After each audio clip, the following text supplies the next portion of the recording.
Tonight, layoffs announced. TIBTAC becomes the third Northland mine to idle operations during the pandemic, how it's impacting the Iron Range economy. And traffic fatalities are up during Minnesota's stay-at-home order. We're digging into why. Plus, there's a new effort underway in Minnesota to protect the state's most vulnerable citizens from COVID-19. From CBS3 Duluth, this is the CBS3 News at 6. Good evening, I'm Anthony Matt. We'll hear from Kristen shortly. Thanks for joining us. Across Iron Range mines, nearly 1,500 layoffs have been announced in the last week due to COVID-19. This leaves people out of work and an important part of the economy shut down.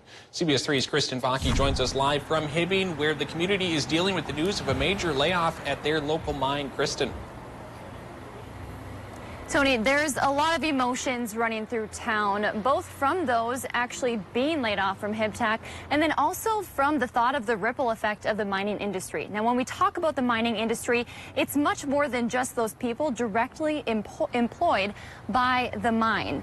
Vicki Hagberg is president of the Hibbing Chamber of Commerce. She says mining impacts many areas of the Iron Range economy. That includes direct mining jobs, vendor, supplier, contractor jobs, and then there's the indirect impact, which affects money being spent within the local economy. Hagberg says while the area has dealt with the boom and bust of the industry for more than 100 years, that doesn't make it any easier, and the impact is just as great. Each mining job has a spin-off of about 2 jobs, other jobs in our economy on the Iron Range. And so for each, if we have 1,000 jobs that are lost due to mining layoffs, we would expect to see, another 2,000 jobs on top of that, so 3,000 total lost in our community. Hagberg says the chamber is advocating for local businesses during this time and meeting with legislators to make sure they understand the impact this type of layoff has on the community. Meanwhile, Chris Johnson, union president to Hibbing Taconite employees, says his members have showed mixed reactions to the news. We've got some higher risk people with this COVID, according to the CDC, that are kind of at ease for being able to be at home and still have some income coming in. And then we have the staunch, I want to work. I worked my whole life, I want to work. Johnson says his focus is now on making sure the people being laid off are protected and get unemployment to stay afloat. Kristen, no doubt a big blow to the area there. Any idea when folks could get back to work at TIBTAC? Well, Tony, the company says they plan on restarting production on July 12th. Now, when I asked Johnson if he was confident in that time frame, he said he was told July was the best case scenario for when people could go back to work, but he added that he's taking that information for what it's worth.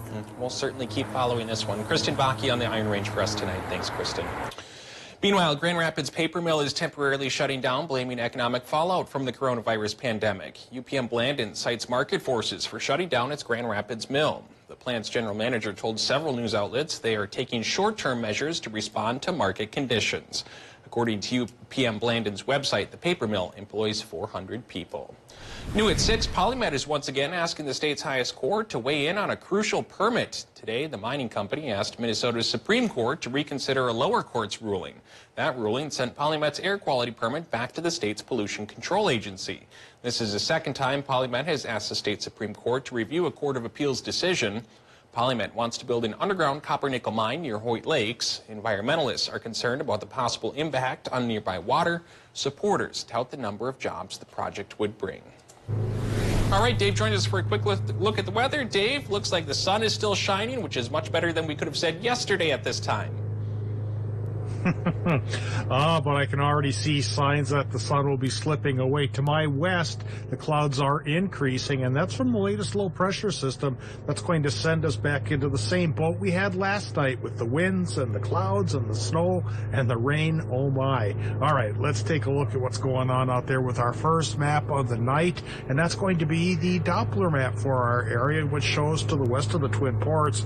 Some towns are already getting that rain and snow mix, and there's a 30 to 40, even 50% chance your town will taste a little bit of that here as the night goes on. I don't think we're going to get anything to stick to the ground, but like last night, we could reduce visibility on the roadways for a little while when those little clusters of snow pellets do come across. All right, coming across for tomorrow's day planner, we're looking at a 30% chance for that mix to stick around in the morning.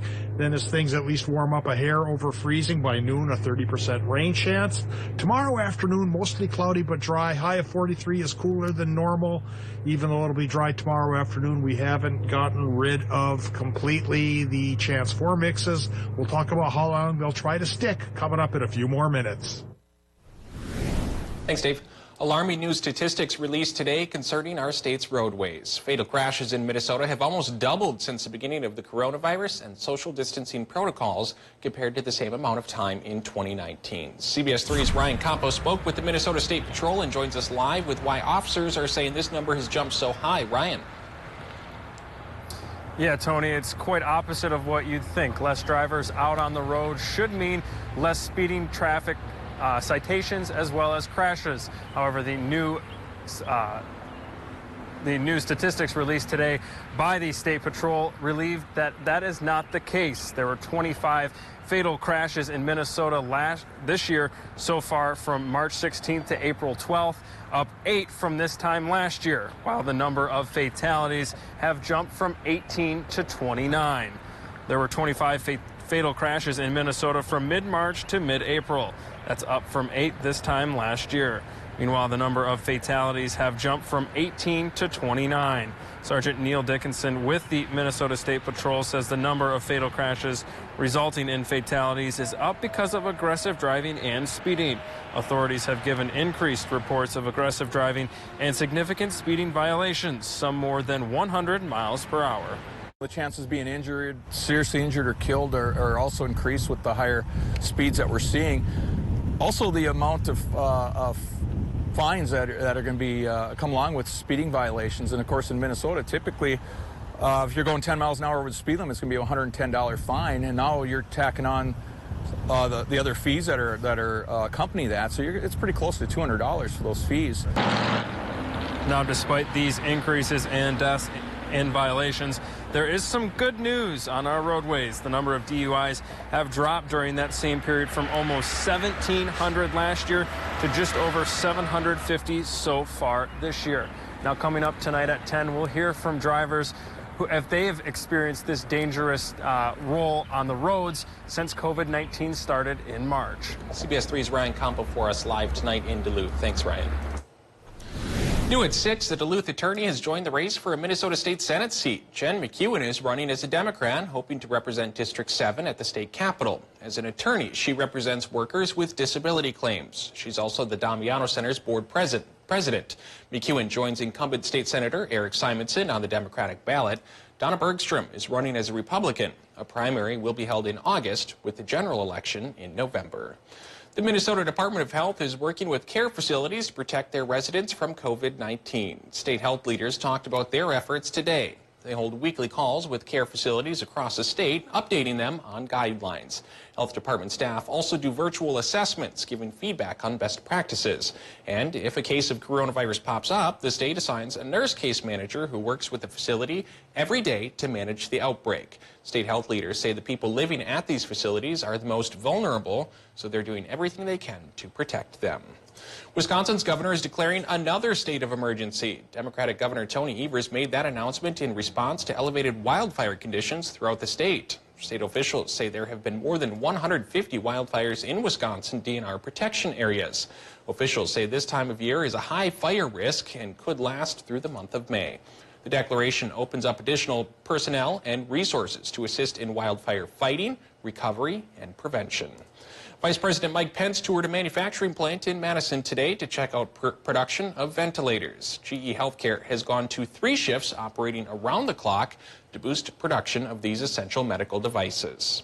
You all have played a leading role in ensuring that our incredible healthcare providers have the resources and the equipment that they need to save lives. Pence said the United States is set to exceed its goal of building 100,000 ventilators in 100 days by producing 110,000 with the help of companies like GE.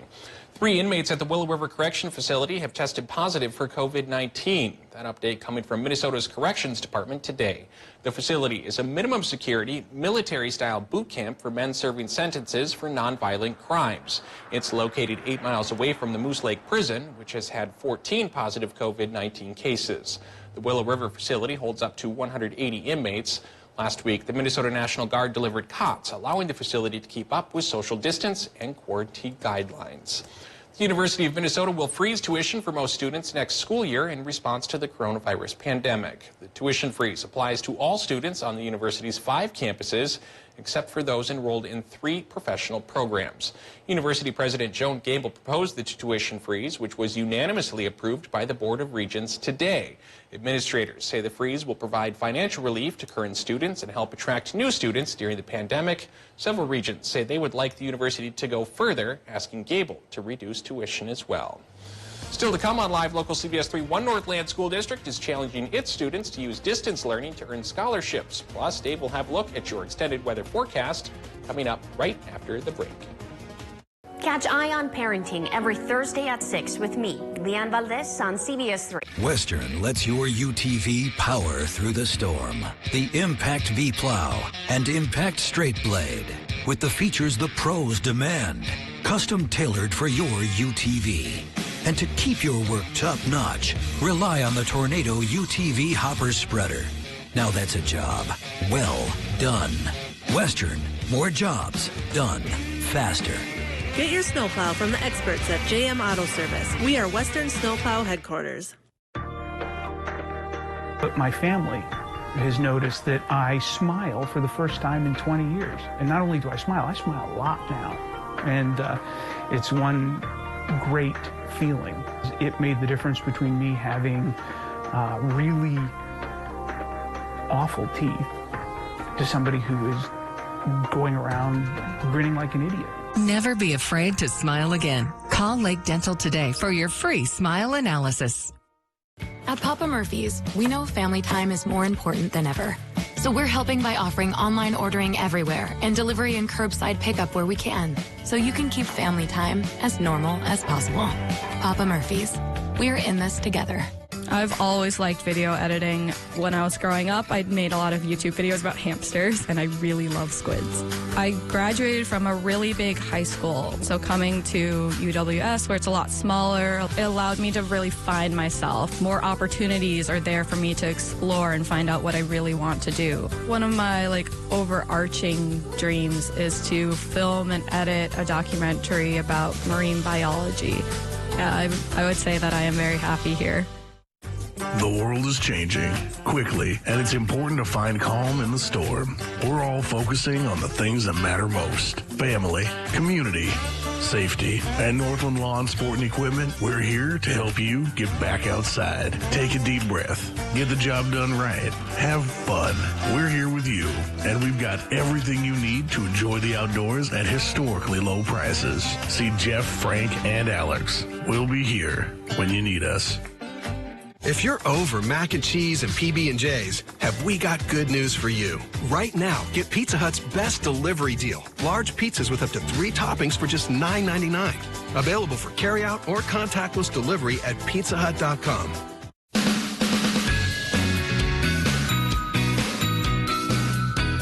Kelly Hinsteth takes her job at full throttle. There's no slowing down. She's full of enthusiasm. Kelly brings a youthful exuberance to the newscast. She's loaded with energy. She's really passionate about sports.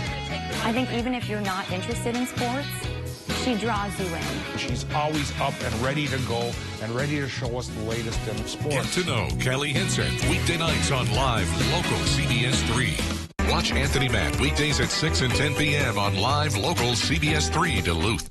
CBS3 Weather is brought to you by St. Luke's. Our friends at the National Weather Service have put out a little word of advice tonight on their website. They're saying that the light wintry mix we're expecting around the region could add to some slick spots. So if you actually have some place to go in tonight and are traveling, do watch out for those. Next couple of days could have these on and off mixes sticking around. Finally, by the weekend, though, I think we're finally going to clear up and perhaps warm up back to normal, which is the low 50s this time of year. From now until then, we're going to be a little bit cooler than normal. All right, let's take a look at the current conditions around our region. Sky conditions and temperatures for our area showing that many of us do still have sunshine, but creeping in from the west, things are clouding up in towns like Grand Rapids as a new low pressure system gets close. Last night's brought big winds and light snows. This one could bring medium winds and light snows, and so that could continue through tomorrow morning. We'll take a look now, though, at the current numbers that are coming in from the airport in Duluth, where the temperature reading is in the lower 40s. At least it was last time I checked, and the proof is in the pudding, saying, yeah, 40, right in the border right now. North-northwest wind, it's going 5 miles per hour. So we had some 45-mile-an-hour gusts this time last night. We've taken 40 away, and it seems much more gentle. Air pressure, a little bit on the higher side by just a couple of notches, but that should slip away as that low-pressure system gets closer to our region, bringing a 40 to 50% chance for a rain-snow mix tonight and through about the noon hour tomorrow. Doppler map right now shows that low getting closer. It's riding along the Canadian border. We'll call it an Alberta clipper, and it's leading with a bit of a cool down, so we're seeing some snow mixed in with the rain showers. And Minnesota has a 40% chance for seeing more of those showers tonight, 50% chance that they'll press into Wisconsin and the Upper Peninsula as the low continues to track by on Wednesday. I don't think that high pressure cell is now going to get into our area perhaps until Saturday, but boy, when it gets here on Saturday, it'll be a nice break. We'll get a sunnier sky, and we'll get temperatures that push back into the 50s. But like I mentioned, from now until then, 40s may be the best we could manage, but some towns only had the 30s today, so slow improvement is coming our way. Minnesota tonight, low temperatures there should run 23 to 31, which is warmer than this morning. There's your 40% mix chance into Wisconsin and Michigan. Low temperatures there likely will go 27 to 30 with a 50% chance for the mix in that part of our country. Part of the warm-up reason, well, southerly winds are coming to call, and that always brings in a little taste of the south to our area as far as temperatures go. Tomorrow, 40s for much of Wisconsin and Michigan, though towards Hayward we could get towards 53. 30% mixed chance for Wisconsin and the UP tomorrow, and there will be a 30% mixed chance in Minnesota as well, with highs upper 30s by the lake. And was warm as the lower 50s down towards the Moose Lake area. Extended forecast shows temperatures increasing till Saturday and Sunday when we hit the 50s. And Tony, we get back a taste of the sun. Looks like a decent weekend ahead. Thanks, Dave. Students across the Northland are handling distance learning in different strides, but in many cases it comes with its own sets of challenges. Students in one Northland school district are using a creative outlet to showcase their experience during the COVID-19 pandemic, and there are scholarships on the line. CBS3's Emma Quinn has this story. Students continue distance learning. That means grant money for educational programs in the Proctor School District isn't being given away due to the COVID-19 pandemic. Proctor School's Education Endowment, also called Read Cubed, has found a new use for that money, challenging students to reflect on the pandemic from home. They're providing scholarships for students to submit how the pandemic has influenced their lives in the arts, academics, and athletics. Proctor's K-12 students can get creative and submit artwork, essays, or videos of how the pandemic has challenged them or impacted their lives. For high school teacher Nathan Johnson, the challenge is a great teaching tool. The pandemic is affecting all of us a little bit differently, and so trying to get them to stay connected in some way, keeping that community kind of aspect of school, I think is awesome. 12 students throughout the district who take part will be awarded a $100 scholarship. The money will go toward enhancing students' passions in the arts, academics, and athletics. Could be art supplies. You know, if it's a senior, it could be used for college next year to purchase a book. Educators say that COVID-19 can be a hard thing for kids to understand, and this challenge is helping them reflect those emotions in a healthy way. Getting them to understand that and know that we're going to be different after this. We already are different. And to process through that is, I think, is really important. And understanding the feelings that they're feeling are normal. The deadline for submissions is May 30th. The winners will be picked at the board meeting in June. Still ahead in sports, Wisconsin high school athletics make a big decision when it comes to the spring sports season. Kelly has the details coming up.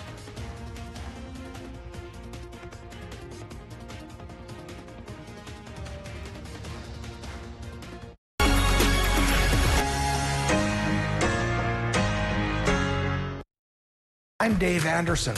Get local weather from local people on CBS3. CBS3 live cams are brought to you by Kohler Chevrolet Buick GMC Cadillac. You're not just getting a car, you're getting Kohler. Vaping has been declared a national epidemic among youth. 1 in 3 high schoolers vape in northeastern Minnesota. My child started having seizures from vaping. There's still so many unknown chemicals. One vape cartridge has as much nicotine as at least 2 packs of cigarettes. My child was hospitalized with severe lung injuries. They said it was no big deal. My child said it was no risk. That it was under control. That's what my child said. But what could I have said? Get the facts and talk to your child today. You are not alone. Our whole community is pulling together, from your healthcare team To your first responders, to your police force, to keep our community healthy and safe. If you can, please stay home during this time. This will slow the spread of the virus and can help save lives. By staying apart, we keep our community together. For the latest on COVID-19, please visit the CDC and Minnesota Department of Health websites. we're ready. We're united. We're here. At Super One Foods, we're always looking for new talent to join our 5-star service team. We are a growing family-owned company that provides opportunities to learn new skills and enhance your working knowledge while serving your friends and neighbors. From flexible scheduling and variety in jobs to competitive wages and exceptional benefits, Super One Foods offers an excellent environment to grow both personally and professionally and can provide you with the foundation for career advancement in the communities we serve. Come join our team, Super One Foods. Jobs right in your neighborhood. It's time for the biggest sale of the year. It's time for the Toro Spring Sales Event. It's time to head to your local Toro dealer, where you can save up to $750 on select Toro Z Masters, up to $600 on select Toro Time Cutters, and up to $500 on select Toro Grandstands and Titan HDs, plus special financing offers on brand new Toro equipment. Toro, count on it. For more info on great deals and financing offers, visit your local Toro dealer. Hi, John with Prime Appliance, and our big 6% instant rebate sale has been extended through May 15th. Take another 6% off our entire in-stock and on-sale selection. Save a total of $240 on this high-end Beko dishwasher, now just $459 after rebate. Check out our huge selection of Napoleon grills with free assembly and free local drop-off delivery. Financing always available. Get it delivered or take it home today. Prime Appliance in Superior, the best place to buy your appliances. When you watched CBS3 Live at 5, you saw the news and weather of the day that affected you most. Essentia took action. Elected officials are encouraging everyone to vote. Race course up the North Shore. You received a live, local look at what was happening around you, your family, and your The neighbors. city of Hayward competing For the Red Cliff Band in Wisconsin. crafters in Gilbert to a sewing factory. For stories that are focused on the communities you live and work in, right down to your neighborhood. Continue watching CBS3 Live at 5, weekdays at 5 on Live Local CBS3. Get your news on the go, the CBS3 mobile app. Welcome back into sports. Well, due to the current state of the world that we are in, this shouldn't come as too much of a surprise, but the WIAA did officially announce that they are putting a canceling on the entire spring sports season. The announcement came today via the WIAA's Twitter account. The message went on to say that spring coaches would be allowed 30 days of summer contact if they include seniors. All contact must follow Governor Tony Evers' executive orders mandating social distancing. And with COVID-19 and social distancing, I'm sure you're looking for different ways to get outside, get outdoors, and just keep yourself busy. And boy, if you're an outdoors enthusiast, I might have an answer for you. And it's called shed hunting. What is shed hunting? Well, according to Joe Shed of Two Harbors, who is the founder of GoShedHunting.com, male deer, elk, and moose, and both male and female caribou grow antlers on their heads beginning in the spring. In winter or early spring, the antlers are shed and new antlers begin to grow. These antlers are free for the taking. For many, looking for sheds is like a treasure hunt, although walking through the woods and staring at the ground may seem like a silly way to spend your time. The thrill of finding one of these bony appendages keeps people coming back for more. Nowadays, people are kind of more interested in shooting bigger bucks, so they'll pass up younger bucks, and these these bucks are allowed to grow up and drop their antlers and grow new ones. And you have to get really lucky to just stumble on one. It's addicting. It's treasure hunting. You go out there and you find this cool, beautiful, natural piece of artwork, and you find it and it's yours. Obviously, most people that do this are deer hunters, but you don't have to be a deer hunter to do this. I am certainly not a deer hunter, but I could potentially see myself within the coming days, if it's nice out, going out into the woods and see if I could find an antler shed. We'll wait and see. Well, on to football. The NFL draft is just a few days away. In fact, 2 days. It's on Thursday. The Vikings have 2 first-round picks. One they acquired from Buffalo in a trade for Stephon Diggs a few months ago at 22 overall. The other is the 25th overall pick. Now, let's not beat around the bush. The Vikes have some holes to fill in this offseason. The team has lost specifically a number of defensive weapons to other teams because of free agency. And when asked whether or not they've had to prepare more for this draft than others in the past, General Manager Rick Spielman said it's really no different. Truly, every draft is important to us, and we've prepared just as hard for other drafts as we have for this draft. So I know the difference is that a lot of these guys that we're bringing in are going to have to probably contribute and play for us next year as we fill some holes on our roster. The one thing I do know is that the strength of this coaching staff is the development of these young players. Now, it's going to be totally different. I think even if you go back to that year, the lockout year, I don't know when we're going to be able to see these rookies. That is definitely going to be the challenge of all NFL teams during this offseason, not actually being able to see the rookies that they're drafting. But going back to my earlier point, the Vikings definitely need to reload at defense. Yeah, we've lost a lot of defensive weapons, and we've been known for our defense in the past. And if we're going to be a threat again, they need to reload. Yeah, we'll certainly wait to see what happens on Thursday night. Thanks, Kelly. Tonight on the CBS3 News at 10, an Iron Range couple who was on a cruise ship that was overtaken by COVID-19 earlier this year has finally finished their quarantine and are on their way back to Ely. Tonight on the CBS3 News at 10, they're sharing their story of quarantine in another state and their journey back to Minnesota. And before we go, a baby elephant born during the Czech Republic's nationwide lockdown took her first steps in an outside enclosure at the Prague Zoo today. Unlike previous newborns, a new arrival will have to wait for its debut in front of the public until at least May 25th. Now, this new baby elephant was born on March 27th, weighing about 200 pounds and was able to stand on its own legs within just 20 minutes. That's the news for now. Thanks for joining us. We'll see you back here at 10.